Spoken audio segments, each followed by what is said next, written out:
Trudeau got roasted today. He could not keep up with Pierre. And of course, we know everything Trudeau says. It is the opposite. But it's always nice when we see Pierre on fire, keeping the pressure on Trudeau and making Trudeau look silly because he never has a good comeback. He always sounds like a goof. And then we get into a video from the Federal Workers Union. It is absolutely hilarious to listen to what these public employees have to say. They are acting as if it's the end of the world. I couldn't stop laughing myself. We've got 3 videos total. Let's get into it. Speaker, according to the Parliamentary Budget Officer, 8 out of 10 Canadians, middle income and lower income Canadians primarily, do better with the Canada carbon rebate that lands in their bank accounts 4 times a year because of the price of pollution. Oh, we have to do this all over again with him. The Parliamentary Budget Officer produced a report. I'm going to read the title so that he can Google it right now, Mr. Speaker. It is called the Parliamentary Budget Officer's Report on the Distribution of Costs and Benefits under the Carbon Pricing Program. He can look at page 3.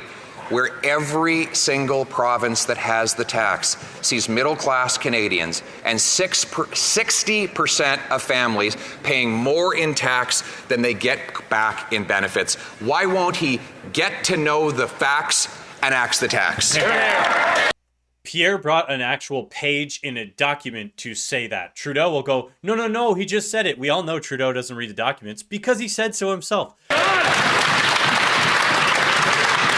The Right Honourable Prime Minister. As opposed to the Leader of the Opposition's campaign to simply axe the facts, we are going to continue to stand with the science, the evidence, the research, the economists who have all pointed out, including the Parliamentary Budget Officer, that the Canada carbon rebate puts more money in the pockets of 8 out of 10 families in the jurisdictions across the country in which it is, and is effective in bringing down our emissions while creating economic growth as we invest in cleaner technology and good jobs and careers for the future. We have a plan for the economy and the environment. He does not. Well, if you repeat a lie enough times, people will start to believe it, as they say. He has the same talking point that, oh no, we've already proven it. No, you're wrong. He just told you a direct page to reference to show you that you're wrong. Let's get in the next video where I think Pierre does an even bigger job of roasting Trudeau. Trudeau just cannot defend any of his policies. It's crazy to watch. This will axe the tax, build the homes, fix the budget, and stop the crime. This Prime Minister is not worth the cost after 9 years. He's doubled the debt, doubled housing costs. He's increased spending by nearly 80%. What did we get for the money? The worst per person income growth in the entire G7 and the worst mortgage debt of all of those countries. When will he realize that the more he spends, the worse things get? The Right Honourable Prime Minister. Mr. Speaker, the Conservatives have been talking down the economy for a long time now without understanding that Canada has actually the strongest macroeconomic performance in the G7. And oh, we understand, Trudeau. The difference is the strongest macroeconomic performance that you have is because of the amount of immigrants you've been pumping into the country. When you break it down per capita by GDP, we're getting smoked. We're actually second last. We are only ahead of Italy, and we're behind France, the freaking French. And Italy naps probably 60% of their days, so that's who we're slightly more productive than. And by the way, it's like 0.1%. our perspective is to put that solid footing of the government of Canada in service of Canadians by investing in housing, by investing in dental care, by investing in childcare, by investing in the supports that Canadians need in this difficult time. His solution is for governments to invest less in Canadians for ideological reasons, to be there less for people when they need it most. The audacity for him to say ideological reasons when this is ideological freak number one.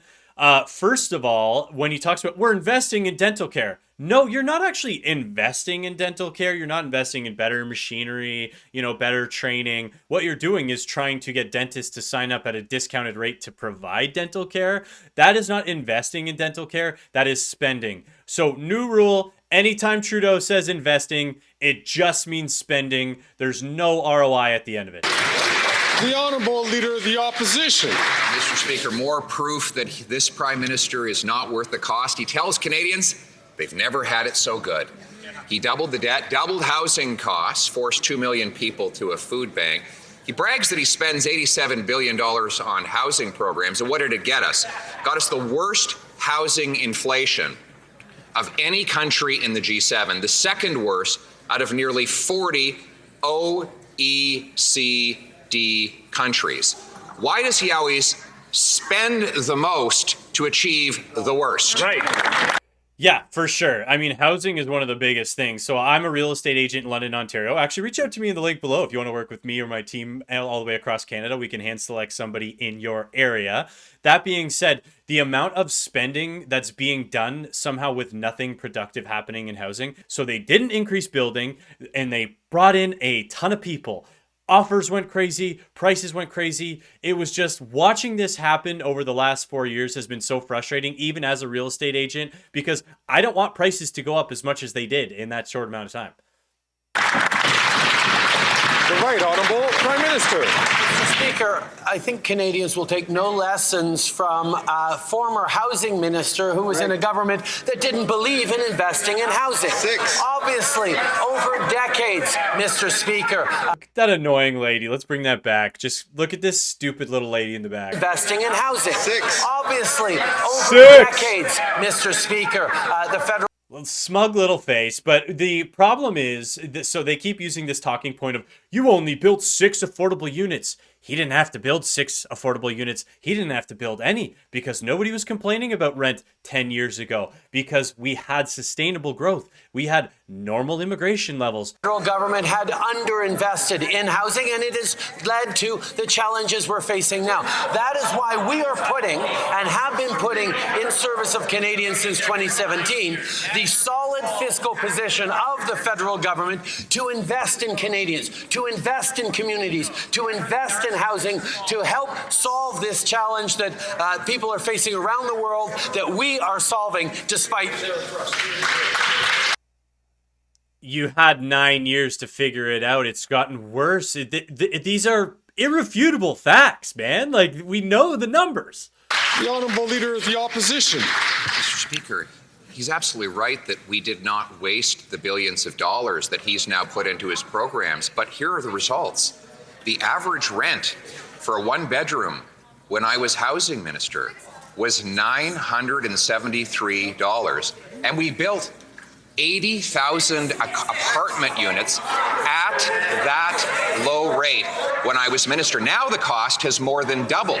Meanwhile, Stats Canada reports that incomes are down $17,000 per family. Why are Canadians making $17,000 less to pay double the price for a home? The Right Honourable Prime Minister. Here's the question Canadians should be asking the Leader of the Opposition. Given that Canada has one of the strongest economic balance sheets in the G7 right now, country for country compared, should we with manipulated statistics by stealing money from immigrants be investing to support Canadians and create housing with that solid balance sheet? Or should, as the Conservative leader is proposing, we cut programs, we reduce investment, and we do less for Canadians? We should be putting the strong fiscal position of this government in service of Canadians. That's what we're doing. That's what he opposes. Yes, you should cut all of these things because a lot of your programs are nonsense. Us and the younger generation are not going to be able to pay any of this off. A $40 billion deficit being built into the budget, not being spent on productive stuff. Speaking of government overinvesting, let's get into this next video, which made me laugh out loud. It was the union leaders of the public sector union talking about how bad things are for them, and it's just hilarious to listen to. Good morning. Thank you all for being here. The Liberal government's move to force federal workers back into ill-equipped and poorly maintained offices 3 days a week is purely political and puts the services Canadians depend on at risk. Their unilateral, one-size-fits-all approach to hybrid work is completely anti-worker, violates the hard-won rights of federal employees, and fundamentally breaks the trust of workers and unions with the Trudeau Liberal government. Last year, during one of the largest strikes in Canadian history, we fought and won a commitment from this government that would protect public service workers from arbitrary government-wide decisions on telework, just like this one. We had the largest strike in Canadian history. So you guys just went on strike to get more money, collect more money, taxpayer dollars. This guy, when you heard him, it's this ill-equipped buildings, they're unsafe. They're office buildings. They're not sending you into the coal mines without oxygen tanks. Oh, you're just talking about people commuting into the office? Because keep in mind, this isn't every day of the week. They're currently commuting 2 days, and they're asking them to commute a third day. Our agreement, shared by many of the unions here today, commits the government to create joint panels in each federal department to review telework requests individually and tailor them to each employee's specific job requirements and personal situation.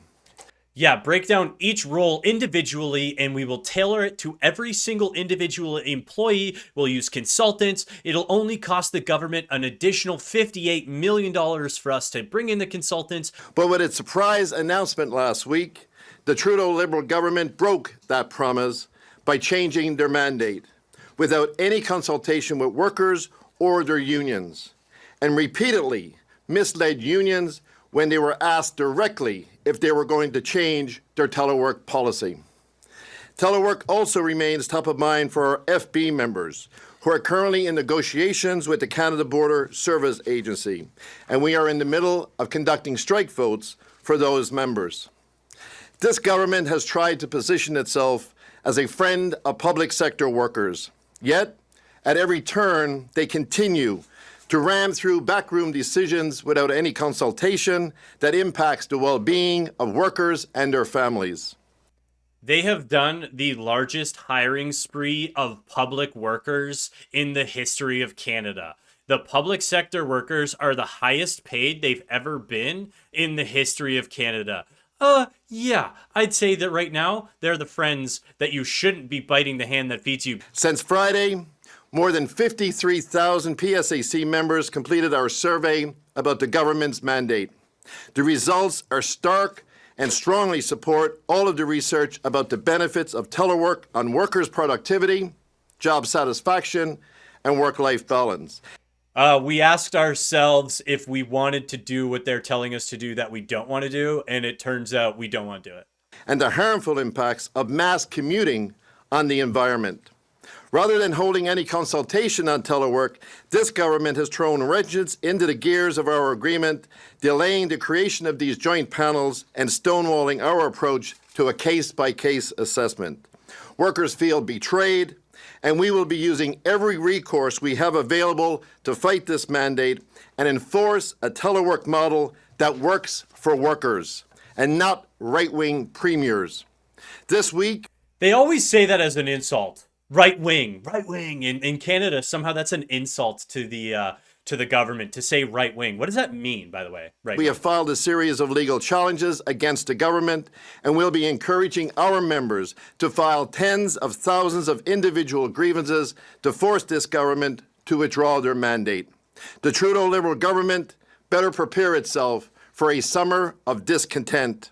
Workers are incredibly frustrated and outraged, and they'll be taking to the streets and their workplaces in concerted, coordinated actions across the country.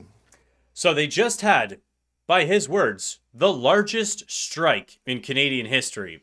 And now he's threatening to strike again. I'm pro working from home. Very pro working from home. I think if you want to work from home, you should get a job where you get to work from home. Oh, what's that? You're going to have to compete in the private sector and not get a cushy government job? Federal public sector workers just want to deliver the best possible service to Canadians, and they should be able to count on their employer to give them the tools and the right conditions to succeed, from passports to employment insurance and pensions and disability benefits.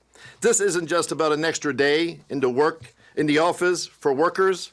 This misguided decision sets up workers to fail by pushing them into physical offices they don't have enough workspace or the proper equipment to do their jobs effectively and spend their days on virtual calls with their coworkers the same as they would if they were working from home.